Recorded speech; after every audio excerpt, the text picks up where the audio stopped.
Bu da soru. Sen öğretmenime akıl benim oğluma gidelim. Aytganimda mol görgüne gitmeyin. Asla sevmez mesela. Hemen anlatırken bu.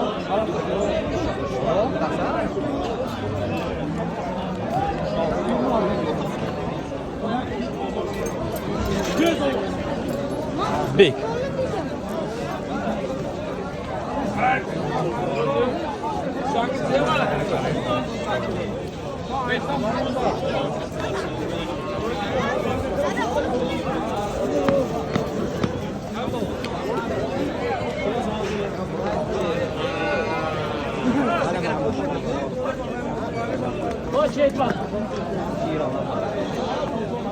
Elimizde kalkamam. Osman ince de Oğuz Nesma